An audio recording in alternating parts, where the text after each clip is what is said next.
iniciado la semana pasada, que tenía que ver con la bendición del trabajo. Si yo preguntara ahora, ¿quién se acuerda de alguno de los puntitos que vimos el otro día? ¿Quién me podría decir?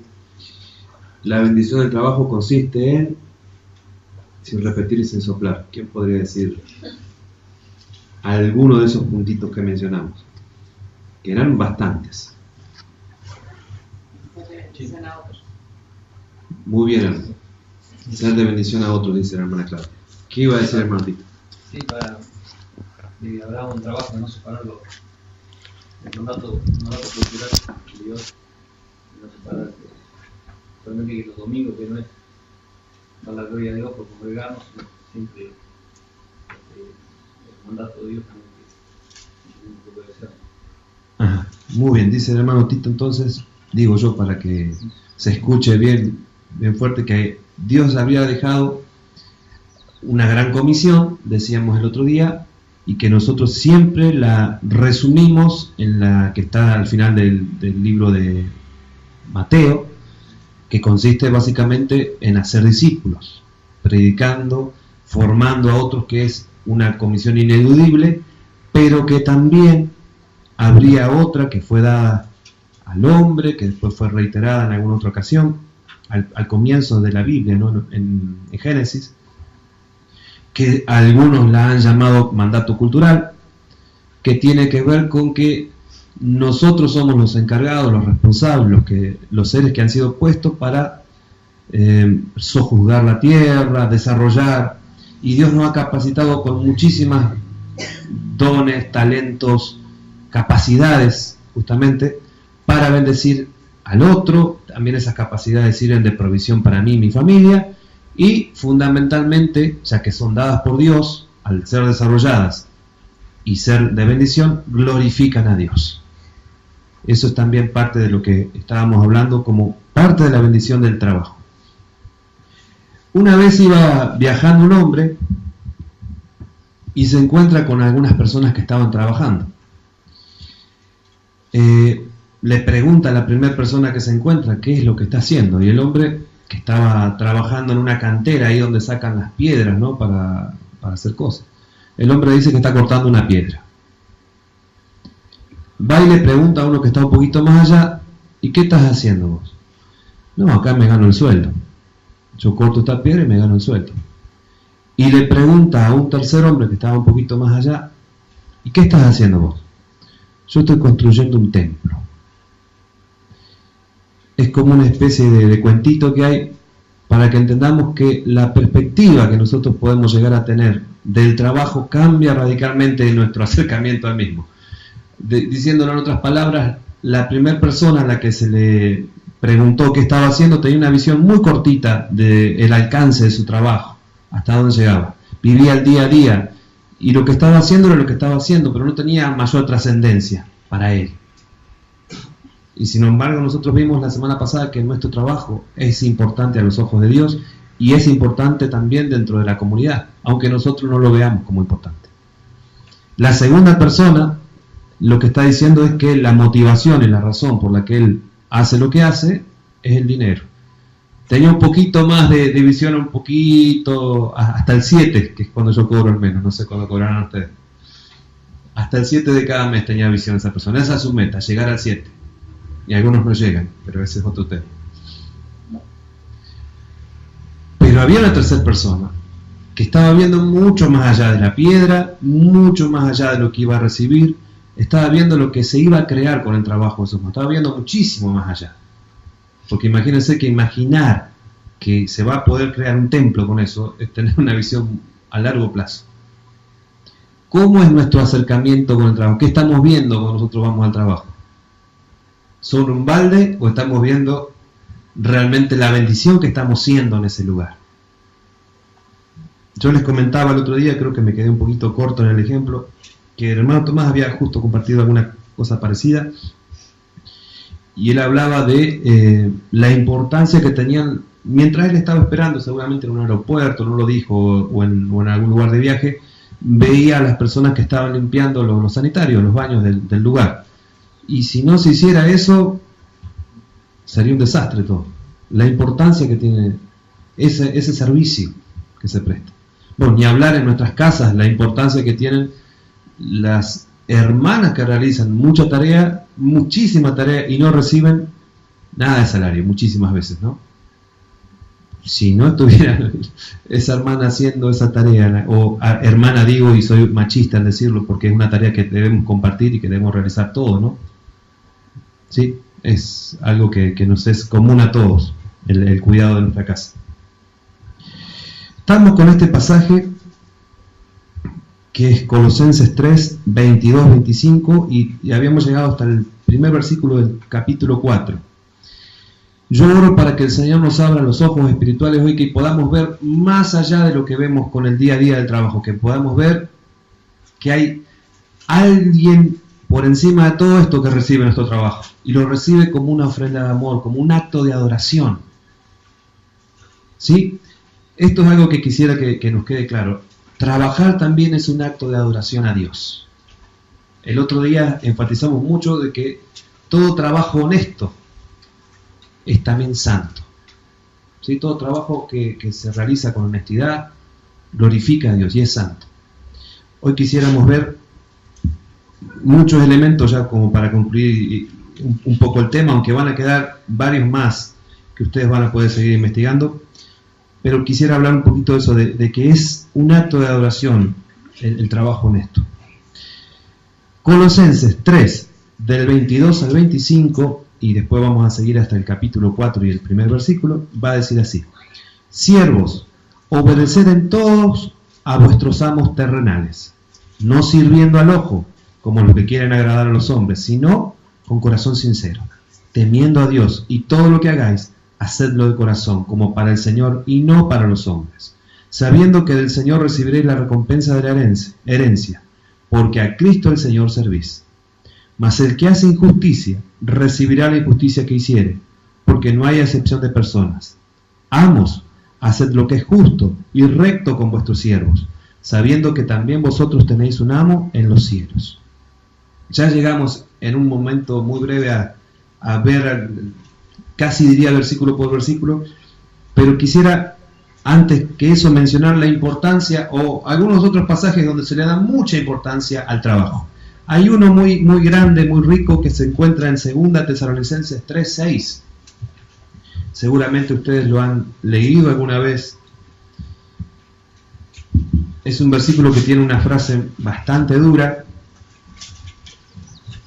No quiero enfatizar justamente esa frase, sino que quiero ver un panorama general de ese versículo muy rápidamente.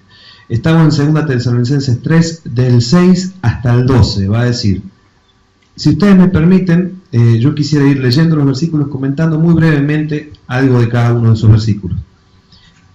Esto es Pablo que está encargando esto a los hermanos que están en Tesalonicenses, y les dice: pero os ordenamos, fíjense que no es les decimos, les sugerimos, no, esto es orden, pero os ordenamos, les mandamos, hermanos, y no porque a ellos se le ocurre, sino en el nombre de nuestro Señor Jesucristo, que os apartéis de todo hermano que anda desordenadamente, y no según la enseñanza que recibisteis de nosotros. El pastor Núñez tiene una prédica muy interesante sobre este versículo, y él comentaba, por ejemplo, que es tanta la importancia que se le da en la Biblia al trabajo, que hay una doctrina, una teología del trabajo. Hay una enseñanza muy profunda del trabajo. Hay una importancia no desmedida en el sentido de que el centro de la vida sea el trabajo. Es ubicar el trabajo en su lugar correspondiente, ¿no? Pero es muy importante. Trabajar es tan importante entonces que hay un conjunto de enseñanzas acerca de lo que es el trabajo. En el versículo siguiente va a decir así: porque vosotros mismos sabéis de qué manera debéis imitarnos, pues nosotros no anduvimos desordenadamente entre vosotros. Sigo el versículo que sigue y resumo después. Ni comimos de balde el pan de nadie, sino que trabajamos con afán y fatiga día y noche, para no ser gravosos a ninguno de vosotros. Una de las formas en las que tenían para enseñar los apóstoles era con el ejemplo. Es la misma que seguimos teniendo nosotros. No hay nada más formativo que ver lo que se dice en la vida de una persona, ¿no? Cuando coincide lo que la persona dice con lo que vive, ahí hay una fuerza terrible en su mensaje. Cuando hay discrepancia, es decir, cuando no hay coherencia entre lo que se dice y lo que se vive, me genera rechazo. Pero los discípulos hacían esto. Al lugar donde fueran, ellos pudiendo pedir que se les dé todo lo que necesitaban, porque ellos en alguna forma iban a servir, y era un trabajo, es un trabajo también, preparar la predicación, cuidar a los hermanos, visitarlos, pudiendo quizás hasta decirles: hermanos, necesitamos que ustedes en retribución a lo que nosotros hacemos nos den esto. Ellos querían dejar un ejemplo claro de que los hermanos debían trabajar, y entonces también trabajaban. Pablo hacía carpas, los otros hermanos le ayudarían o harían alguna otra cuestión. Tiene que ver el pasaje con una costumbre que se ha heredado en Occidente, que viene de los griegos. Ellos hacían una distinción entre dos conceptos que eran lo anáusico y lo agonal, así se llamaba, son palabras raras.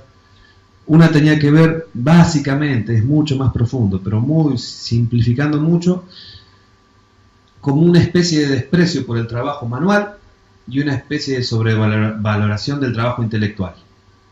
Todo lo que fuera hecho con las manos era como de segundo orden, y lo que fuera pensamiento y todo eso estaba como más arriba en la escala de valores de ellos.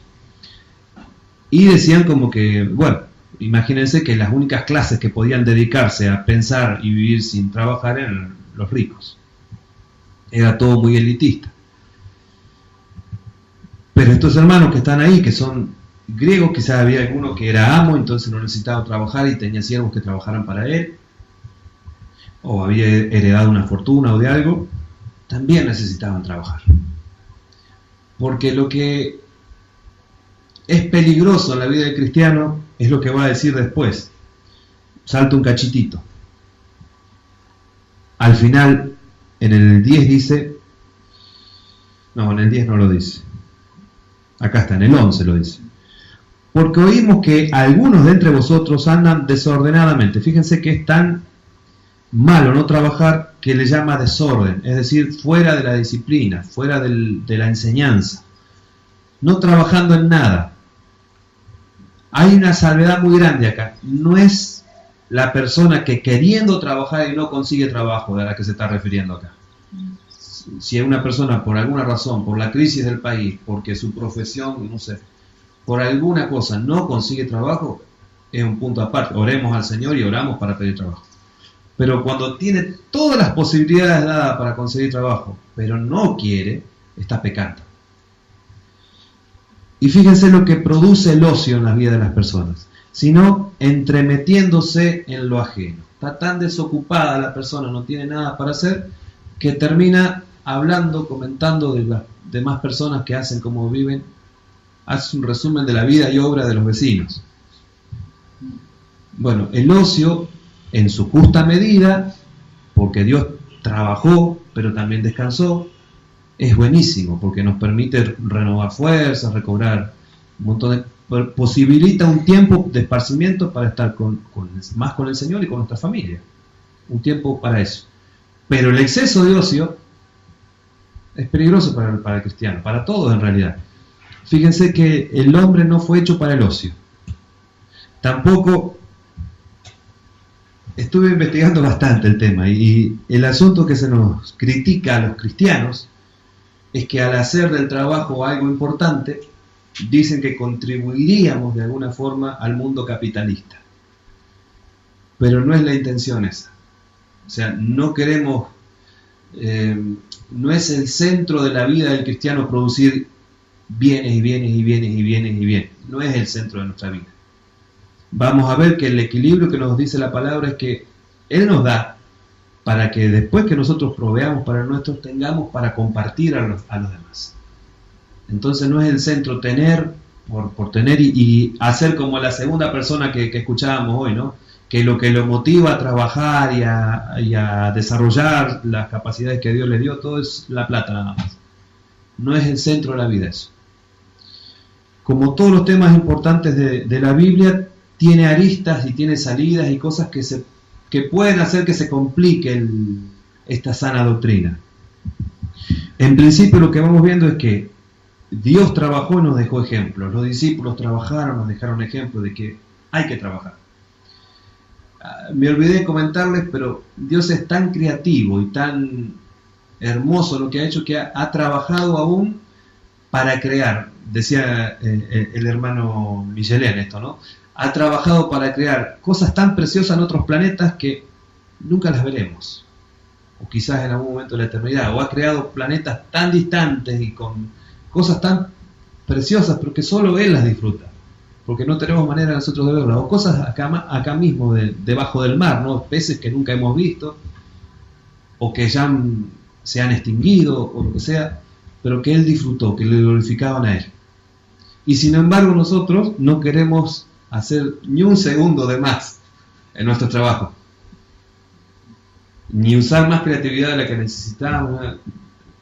El asunto es ser generoso en todo, ¿no? Tampoco es ser tonto de que nos roben, no es llegar a eso. Es otra cuestión, es buscar un equilibrio sano siempre. Vuelvo acá.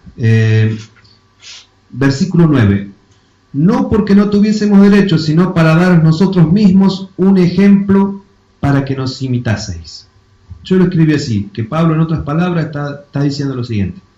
Podríamos haberles pedido comida, ya que estábamos instruyéndoles y cuidándoles, pero no quisimos hacer eso, sino que trabajamos. La razón de hacerlo así es para que ustedes tengan un ejemplo claro para imitar. Deben trabajar.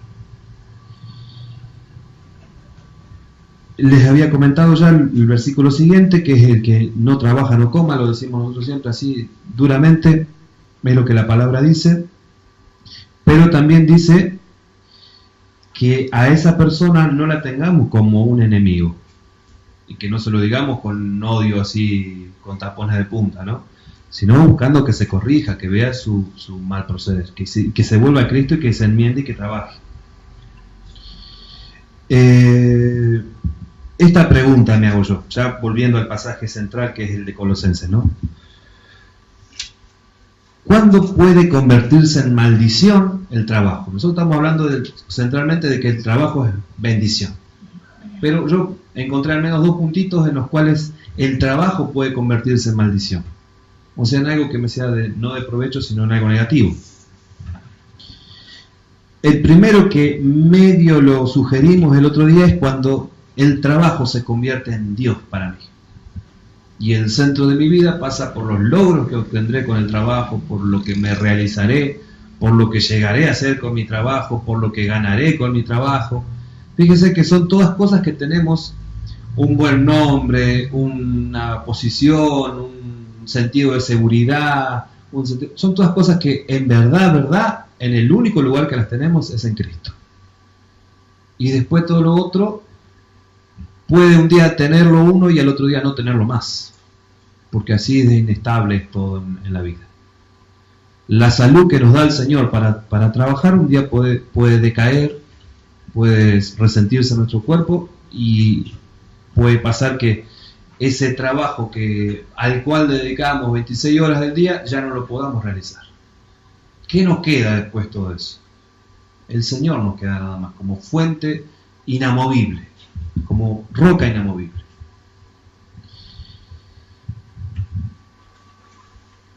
Aquel que convierte al trabajo en su Dios viola ese otro mandamiento, que es buscar un tiempo de descanso y un tiempo de dedicárselo a su familia y a Dios principalmente. Y también encuentra en el trabajo más satisfacción a veces de la que puede llegar a encontrar en Cristo. Y eso es pecado. Cualquier cosa en la que encontremos más satisfacción que en Cristo es algo que nos está haciendo, se convirtió en un ídolo para nosotros. Y eso es pecado. También la persona que pone al trabajo como su Dios, termina confiando en lo que produce el trabajo, en las riquezas que puede producir, o persigue solo eso. Y hay algunos pasajes en la Biblia que dicen que perseguir las riquezas es como perseguir el viento, de alguna forma, porque se puede. Y también hay muchísimo llamado de buscar primeramente el reino de Dios y su justicia. Y que todas estas cosas que necesitemos, ¿qué dice el Señor que van a hacer? Añadidas, provistas. Y también se transforma en un Dios cuando todo lo que gira alrededor del trabajo ese nos produce una enorme ansiedad. ¿Y qué nos dice la palabra? Cosa que nos cuesta todos los días aplicar. Por nada estemos afanosos, por nada seamos ansiosos. No levanten la mano, pero si yo les preguntara, ¿les produce ansiedad sus trabajos? A todos nos produce una cierta cantidad de ansiedad o nos moviliza cosas adentro. Les produce después las relaciones que se desarrollan dentro del trabajo. Situaciones que prueban nuestro cristianismo, que prueban nuestra paciencia, que prueban nuestro amor. A todos nos pasa eso. Todo lo que el Señor está formando en nosotros va a ser probado ahí. Y acá también, acá adentro también. Acá no es un lugar donde... O sea, es otro punto al cual quiero llegar después de uno de los beneficios que tiene el trabajo. Ya llego ahí. Y también, como recordaban los hermanos hoy, cuando no veo al trabajo como un espacio santo, como un espacio donde tengo que seguir adorando a Dios así como lo adoré el domingo, tengo que seguir adorándolo también hoy, el lunes, el martes, todos los días que realice un trabajo. Es muy común que nosotros creemos una división mental y pongamos, de este lado está lo secular y de este lado está lo sagrado, o al revés, como ustedes quieran, ¿no? Dentro de lo sagrado está congregarme, leer la Biblia, orar, hablar con los hermanos, cantar himnos, cánticos espirituales, y dentro de lo secular está trabajar, está visitar a la familia que no es cristiana. ¿Qué otra cosa puede estar ahí? Todas las actividades que menos nos gustan.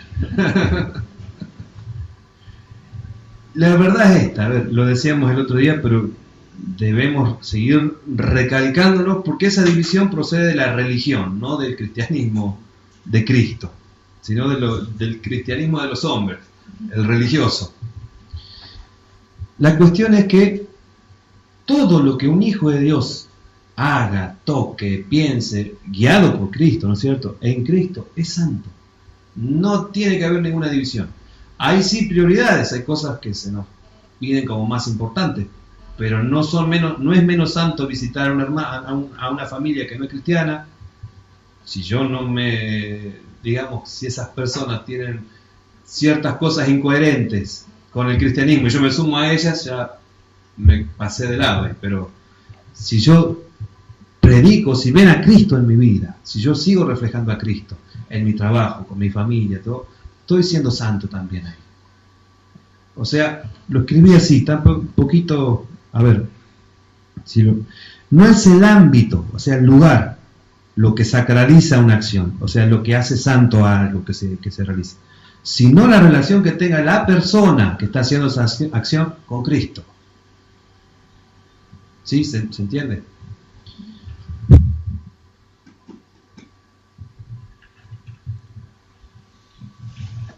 Vuelvo acá, el trabajo es bendición. El trabajo es una forma práctica, decíamos el otro día, en la que el Señor me da para mis necesidades, las de mis seres más próximos, para bendecir a los demás, que es lo que quiero centrarme ahora, y para glorificar a Dios finalmente. Porque es el desarrollo de las distintas habilidades que Él me ha dado. Yo responsablemente las tengo que desarrollar, pero no las tengo porque yo se me ocurrió tenerlas. Él ya me las dio. Todo lo que tengo en realidad, ¿de quién es? Es de Dios. ¿Yo qué soy en relación a esas cosas? Administrador. Seré un buen administrador si la finalidad incluso con la que realizo todas esas acciones es la adecuada. Proveer para las necesidades mías y de los próximos, pero bendecir al resto también. Y finalmente esas dos acciones glorifican a Dios. Ahora, si yo lo hago solo con la finalidad de tener dinero, o solo con la finalidad de sentirme más seguro, más no sé qué, y no le doy generosamente ni no generosamente ni nada a nadie, sino todo para mí, con la motivación de que ahí voy a poner mi confianza, si entre mejor trabajo tenga, más seguro voy a estar yo en esta vida. ¿Glorifica eso a Dios? Sigo trabajando igual, trabajo, capaz que soy muy eficiente porque, como dice la palabra, no al ojo, decía la palabra que tenemos que trabajar, ¿no? Cuando nos estén mirando. Pero capaz que yo me esfuerzo más porque sé que de esa manera puedo obtener un mejor puesto dentro de la empresa. Incluso hay gente que delata otros malos procederes de otras personas para acomodarse ellos en ese lugar. Si lo han visto toda la vida, seguramente. Sigo trabajando bien, a los ojos de las demás personas estoy cumpliendo con mi trabajo. Pero siempre, siempre es cuestión del corazón también mi relación con el trabajo. ¿Sí? Una de las cosas que nosotros tenemos que aprender es que tenemos que cambiar en nuestra cabeza, ¿no? En el centro de nuestra vida, de empleador. Nosotros no estamos trabajando para el que ustedes vean como cara visible que es su empleador.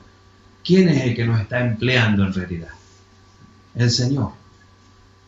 Y ahí ya debiera cambiar nuestra perspectiva, porque dice el pasaje que leíamos, todo lo que hacemos, lo hacemos como para el Señor.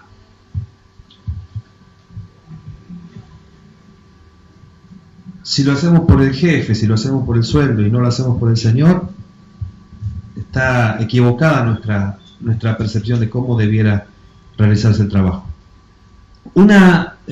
Otra traducción del pasaje que va desde el Colosenses 3, 23 a 24, que es la Nueva Traducción Viviente, creo que es un poquito más clara con respecto a esto. Yo quisiera leérselas muy rápido. Dice: trabajen de buena gana en todo lo que hagan, como si fuera para el Señor y no para la gente. Recuerden que el Señor los recompensará con una herencia y que el amo a quien sirve es Cristo. Entonces, de lo que se trata no es de me preparo para la guerra que voy a enfrentar en el territorio enemigo allá ahora, cuando abandone el sacrosanto espacio del templo. ¿Sí? Se trata de que yo llevo a Dios donde voy. Que el espacio en el que yo me muevo tiene que ser santo. Y tiene que ser un lugar donde se produzca adoración a Dios. ¿Cómo? Armo un altar en el medio de la oficina, pongo un montón de ladrillos, prendo fuego y empiezo a elevar incienso a Dios y hago me inclino. No. Trabajando íntegramente. Eso glorifica a Dios. Desarrollando de la forma más responsable, más sana, más productiva también, pero más íntegra, más honesta, el trabajo que tengo delegado a hacer. Ahí bendigo al Señor. Puedo tener todo lo otro, puedo tener el altar, me puedo vestir de sacerdote del Antiguo Testamento, puedo hacer todo eso en el horario de trabajo. Y ahí no estoy bendiciendo a Dios, porque le estoy robando al que me está contratando para dedicarle a otra cosa al tiempo.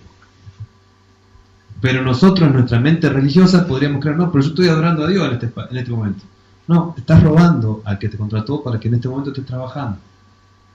Fíjense cómo es muy distinto a cómo lo concebí. A ver qué otra cosa me va quedando. El Colosenses 3:25 dice: mas el que hace injusticia recibirá la injusticia que hiciere, porque no hay acepción de personas. Es la integridad de trabajo. Efesios lo va a decir así, 4:28. El que hurtaba no hurte más, sino que trabaje, haciendo con sus manos lo que es bueno, para que tenga que compartir con el que padece necesidad. Y ya me lleva al siguiente punto, que es: no trabajamos para nosotros mismos, nada más. Hay muchísimos versículos, mayormente en el Antiguo, pero retomados en el Nuevo, que hablan de la necesidad de que cada uno de nosotros trabaje, pero, por ejemplo, en Éxodo 23, 10, 11 dice: 6 años sembrarás tu tierra y recogerás su cosecha, mas al 7º año la dejarás libre para que coman los pobres de tu pueblo. En Deuteronomio 15, del 7 al 11 dice: cuando haya en medio de ti menesteroso de alguno de tus hermanos, en alguna de tus ciudades, en la tierra que Jehová tu Dios te da, no endurecerás tu corazón, ni cerrarás tu mano contra tu hermano pobre, sino abrirás a él tu mano liberalmente, y en efecto le prestarás lo que necesite. Guárdate de tener en tu corazón pensamiento perverso, diciendo: cerca está el año 7º, el de la remisión, y mires con malos ojos a tu hermano menesteroso para no darle. O sea, como que se aguante si tiene necesidad hoy, ¿no? los ubico a los hermanos que quizás no han visto estos pasajes en algún momento. El Señor establece en su pueblo, en el pueblo que saca de Egipto, ¿sí?, que iban a trabajar 6, igual como se hace con los días. Se trabaja 6 días y se descansa 1. Para que la tierra fructifique, si uno, acá el hermano Tito lo debe saber, pero mejor que ninguno de nosotros, si uno todos los años siembra lo mismo, le desgasta los minerales a la tierra. ¿Es verdad esto? Bueno, y después no es fructífera. Entonces Dios, que es más sabio que todos nosotros, antes de que surgieran los movimientos ecologistas y que la gente investigara qué pasaba con la tierra y el mal que le hace el no cuidado al planeta, el Señor determinó ya hace miles y miles de años que este pueblo que Él saca de Egipto trabaje 6 años, o coseche 6 años, o siembre 6 años algo, y al 7º año deje descansar la tierra. Y ese año también era llamado año del jubileo, si no me equivoco, o ese era cada 50. Bueno, pero era un año como de gracia para dar un año de reposo. Con todo lo que se había juntado los 6 años anteriores, se vivía ese año. Pero se le daba a los hermanos, a las personas que no tenían campo, que no tenían dinero, que no tenían, generosamente se le daba. Era también una acción de gratitud, acción con la que nosotros nos tenemos que acercar al trabajo, después vamos a llegar ahí, ¿no? Porque todo parte de esto. Ya vuelvo, espero no irme tanto.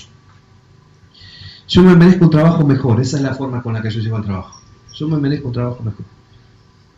Y ahí ya complicamos todas las cosas.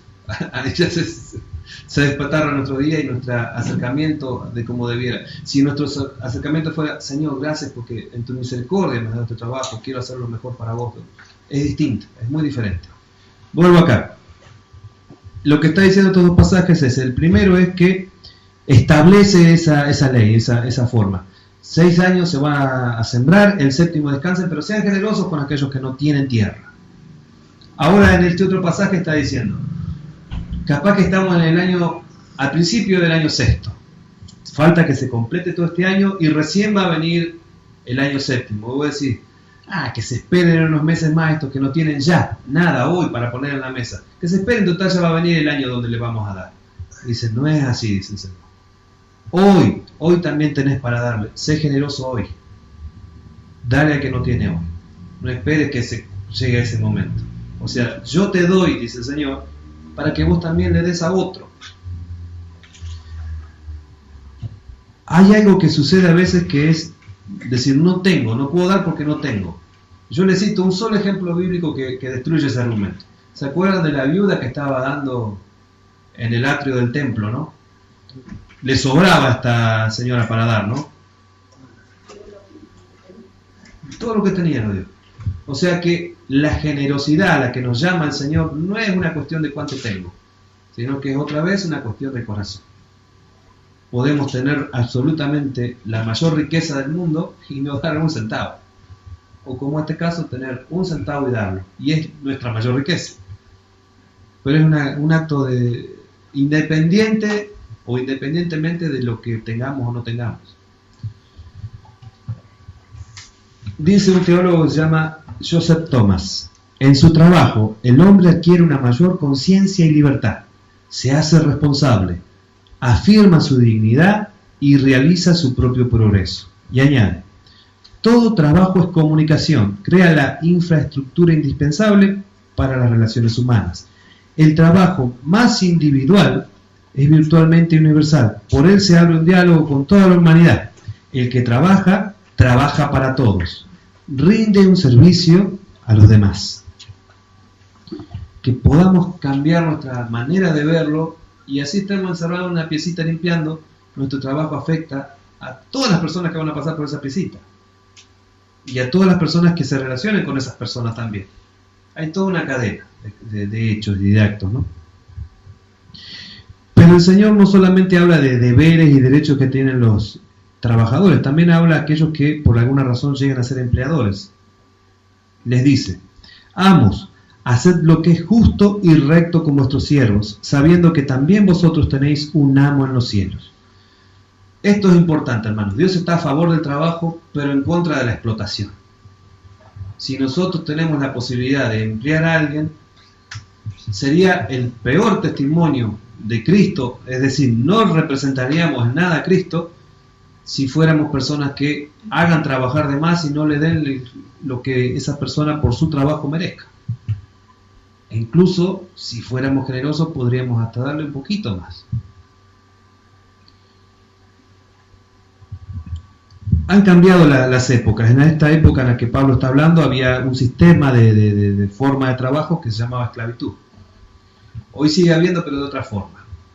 Simplemente a modo de llegar a esto, de que la iglesia también es un lugar donde no apoyamos el capitalismo así salvaje que deja a las personas sumidas como una especie de zombies que viven para el trabajo, para pagar lo que compraron, que eran necesidades que no tenían, pero que se las fabricaron y que terminaron comprándose cada 3 meses el último celular. Entonces plata, y bueno, viven para su trabajo, para satisfacer necesidades que no tienen en realidad, sino para justamente ver esto, que debe ser también el cristianismo un lugar donde apoyemos lo que es justo, pero denunciemos lo que es injusto. En esa época de Pablo, para que usted tenga una idea, la persona que se compraba, las personas físicamente, ¿no? Los esclavos, la compraba esa persona, pero ese amo se comprometía a darle de comer, a darle techo, a darle abrigo y a no echarlo, a menos que le robara o que... Por eso es importante la carta de Filemón, ¿no? Habla de recibir nuevamente a este que te robó. O sea, lo podría haber matado Filemón a Onésimo. Estaba bien. Pero Pablo le dice recibirlo como un hermano ahora. ¿Sí? No como un esclavo nomás. Entonces tenían estas 4 cosas al menos. El que empleaba a alguien, a su esclavo, le tenía que dar comida, le tenía que dar techo, le tenía que dar ropa y no lo podía echar. Ahora, ¿en qué trabajo es así? Que no tienen que dar techo, comida y que no nos pueden echar. Y abrigo. Cada uno se lo tiene que proveer solo. O sea, no estoy apoyando que volvamos a la esclavitud, pero fíjense cómo bastante el desarrollo de que hoy no haya esclavos así como antes tiene que ver con que mucha gente que estaba en el poder descubrió que era menos caro para ellos no tener gente así que dependiera directamente de ellos, sino que te doy tanto y arreglate como pueda con eso. O sea, la libertad es también adentro, es la que da el Señor, ¿no? Hay muchísimos hermanos que fueron esclavos en esa época, muchísimos. Onésimo era uno, por ejemplo, pero muchísimos otros hermanos, y que nosotros no podemos decir, pero no eran libres en Cristo. Si nos preguntáramos para hoy en día, la sociedad hoy, aún cristiana, ¿no? ¿Es libre realmente? O el trabajo a veces puede transformarse también en... No digo que pareciera como que estoy en este último momento diciendo no hay que trabajar. No estoy diciendo eso. ¿No era eso? No era eso, no estoy diciendo eso. Tenemos que trabajar sin llegar a caer en el sistema que esclaviza, utiliza el trabajo como un medio para esclavizar, ¿no? Ese es un poco el sentido. Y hay algunas cositas que podemos mencionar al finalizar, que serían algo así como recomendaciones para, no solamente esto que nos decían los pasajes anteriores, dar generosamente al que necesite, porque primeramente Dios nos ha dado generosamente a nosotros y lo que de gracia recibimos lo podemos compartir de gracia, sino algunas recomendaciones muy prácticas para cómo nosotros ser de bendición en el trabajo. No solamente que el trabajo nos bendice, sino que también nos da la oportunidad de ser de bendición a otros. El primer punto que tenemos que nosotros empezar les recuerdo, hoy lo vimos, pero se lo vuelvo a decir porque es muy importante. Cambiemos nuestra cabeza al empleador. Es Dios para quien estamos trabajando. El segundo, que trabajar es un acto de adoración también, muy profundo. Hubo una época bastante triste de la iglesia, que no fue hace mucho, en el que la mayoría de los jovencitos que venían yo incluido, en esa época era jovencito, lo que queríamos hacer era vivir de ser levitas. Levita era el que tocaba instrumentos o cantaba en una iglesia, y bueno, estábamos como reclamando que queríamos nuestra parte del diezmo también, porque queríamos vivir de eso. Y se hizo el famoso chiste que el levita era porque levita al trabajo, levita al estudio, levita a la responsabilidad, ¿sí? Estábamos bastante confundidos en cuál era nuestra función dentro del cuerpo de Cristo y la pretensión que teníamos, ¿no? Todos queríamos ser muy famosos, llenar estadios y hacer cuestiones así. No veíamos el trabajo como un acto de oración, creíamos que la adoración era ahí en el momento de la reunión, cuando nosotros estábamos ministrando, porque la otra banda no ministraba también como nosotros, la nuestra sí. Entonces teníamos bastante tergiversado qué es adorar. Adorar es muchísimo más que, ¿no? O sea, para adorar nosotros no necesitamos música, sonidos musicales, no necesitamos eso. ¿Necesitamos qué? Una relación con Dios, pero en serio, que esté en espíritu y verdad se desarrolla esa adoración. Y no necesita, dice el Señor Jesús, de un ámbito especial, no es en el monte Gerizim, ni en Jerusalén, es donde vos estés relacionándote con el Padre, por medio del Señor Jesucristo y por la obra que está haciendo el Espíritu Santo en vos. Es muy distinto a creer que cuando hay música o se crea una atmósfera o optó que poner cierta canción en el reproductor de lo que sea que pongan ustedes para que se produzca o comience a haber adoración. Es mi relación con Dios lo que produce adoración. Pregunto, ¿tengo que cortar mi relación, tengo que ponerla en el freezer en mi relación con Dios en ese momento que me voy a trabajar?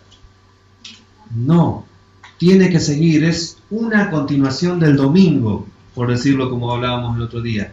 Mi lunes tiene que ser una continuación, mi vida diaria tiene que ser un vivir en ese permanente estado ante la presencia de Dios en adoración. Cuando nosotros nos salimos de ese estado, ahora tengo que ir, después te sigo adorando, Señor, me voy a hacer lo que tengo que hacer. Ahí nosotros solo nos fuimos. Tiene que continuar siendo eso. Esto que le estoy diciendo y trato de ser ameno, es muy difícil para que lo veamos muchos de nosotros. Es complejísimo, o sea, hay montones de factores que influyen para que nosotros dentro de un rato ya no pensemos así. Cuando tengamos que comer, por ejemplo, no lo vemos como un acto santo.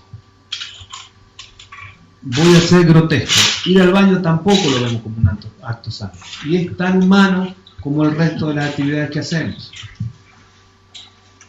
Y si estamos en Cristo, aún en ese momento sigue estando la presencia de Dios y viéndonos en ese momento también. O sea, nunca nos apartamos de la presencia del Señor. En todo momento Él está. Pero a veces quisiéramos que no esté en nuestros trabajos mirándonos, porque nos avergonzaría ciertas cosas que hacemos a veces, que sabemos que no hay coherencia entre lo que debiera ser y lo que es. A veces nos pasa eso. Trabajar es un acto de servicio. Seamos íntegros entonces en nuestro trabajo. Íntegro va a querer decir, entre otras cosas, en términos prácticos, puntuales, responsables, bien hablados, no mal hablados, bien humorados, no con mala onda, que nos cuesta a veces. Seguimos nosotros siendo representantes de Cristo a donde sea que vayamos. ¿Qué hacemos cuando trabajamos? ¿Qué pasa? Estamos proveyendo un buen ejemplo a aquellos que no creen, a los que sí creen, y fundamentalmente a quienes estamos dando ejemplo de qué cosa es trabajar y qué cosa no trabajar, a nuestros hijos. Trabajemos a imitación de Dios, que sigue trabajando, no seamos perezosos, andemos ordenadamente, al orden que nos invita la palabra.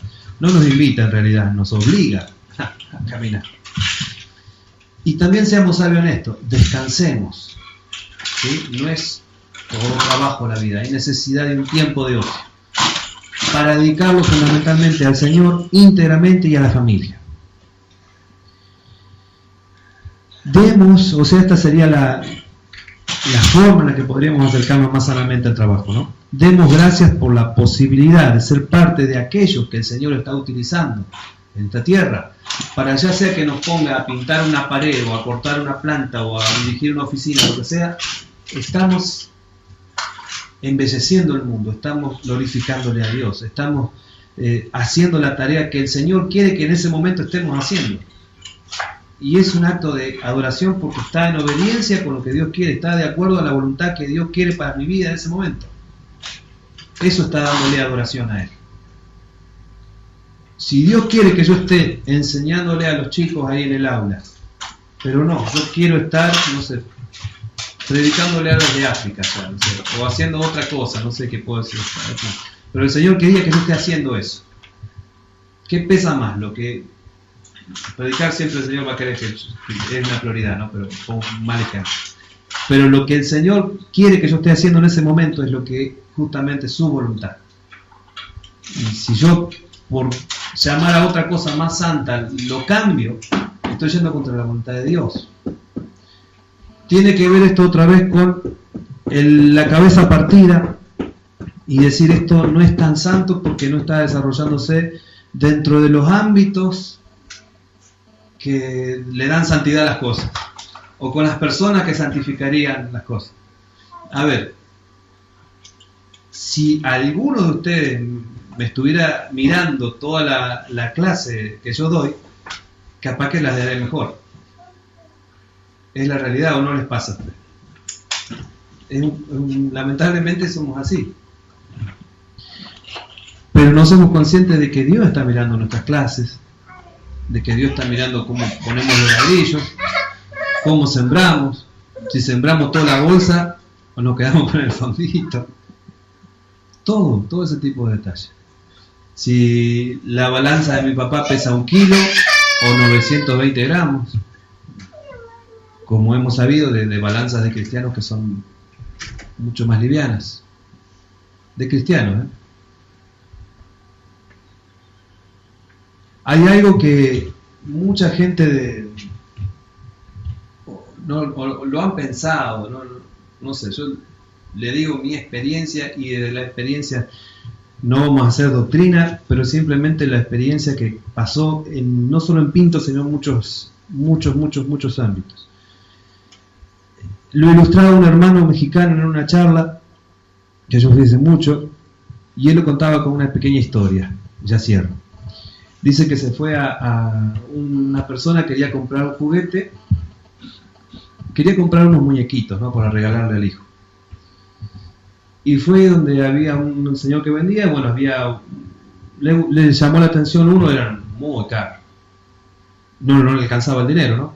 Le llamó la atención otro que estaba ahí, no, tampoco ya. Y esos que están ahí, que están medio escondidos, esos se llaman cristianos. No, pero se los regalo si quieren. No, déjelo.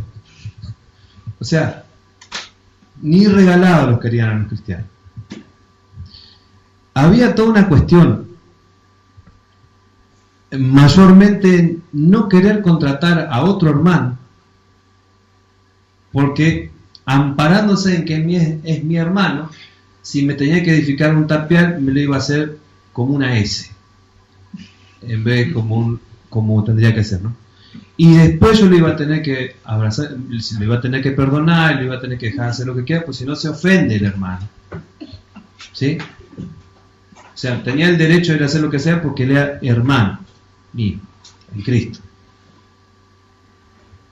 Llegar a cualquier horario, hacer lo que quería, cobrarme lo que quería, si no se ofende. Y yo, para no perder la relación en Cristo y todo, agachar la cabeza, darle lo que me pide y después que se va a tirarlo y hacerlo hacer de nuevo, porque estaba mal hecho en sí.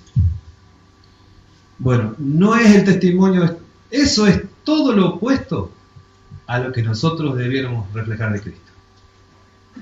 El hermano Pérez Millos cuenta en una de sus enseñanzas algo que decían de un muchacho que era cristiano. Él fue a estudiar, no me acuerdo qué carrera, filología fue a estudiar, que es una materia que estudia el origen de las lenguas y básicamente es eso, ¿no? El origen de las palabras, bueno. Y estaba, no sé en qué año avanzado, en España pasó esto. Y ya por la nota que tenía el muchacho y por la forma en la que se conducía tan responsablemente, le permitieron mirar un libro que era incalculable el valor, porque creo que hay uno solo en todo el mundo, una cosa del año, no sé, 1200, 1300. Y claro, para alguien que estudia eso es como lo más preciado, ¿no? Y otra compañera sacó una foto de este chico mirando el libro y la subió al Facebook, ¿no? Y le puso abajo. Porque al libro le decían el tesoro de la biblioteca, ¿no? Acá está el tesoro. No sabemos si es el libro o el que lo lee. Que tengan ese concepto de nosotros. Ahí sería ahí tenemos que apuntar. Que seamos valiosos para los lugares donde trabajamos. Más allá de la tarea que realicemos. Valiosos porque la hacemos tan responsablemente, tan diligentemente, con tanto amor también por lo que tenemos que hacer. Porque no trabajamos para ese que nos está pagando el sueldo. Trabajamos para alguien que nos va a recompensar de muchas otras formas. Para el Señor. Si nosotros tenemos presente que es para el Señor, es para el Señor, es para el Señor. Y no me motiva el sueldo, porque el Señor me bendice excesivamente más allá de lo que el sueldo me permite conseguir. O sea, tener nuestra congregación y poder congregarnos es algo que con nuestro sueldo no podemos comprar. La salvación no la pudiéramos comprar con ningún sueldo posible. O sea, hay bendiciones que exceden a lo que materialmente nosotros trabajando 16.000 vidas posibles podríamos llegar a conseguir, ¿no? Hay cosas que van muchísimo más allá de lo material. Y esas son las que nos provee el Señor. Incluyendo la material.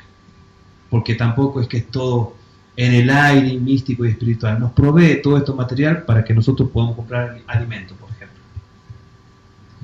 Pero nos provee esto material solo para nosotros, les pregunto ahora repasando. ¿Quién está incluido dentro de los beneficiarios de lo que el Señor me ha dado tan generosamente? Fundamentalmente aquellos que yo vea en necesidad y pueda tenderle la mano y ayudarlo. La generosidad va a ser porque yo tengo mucho para dar.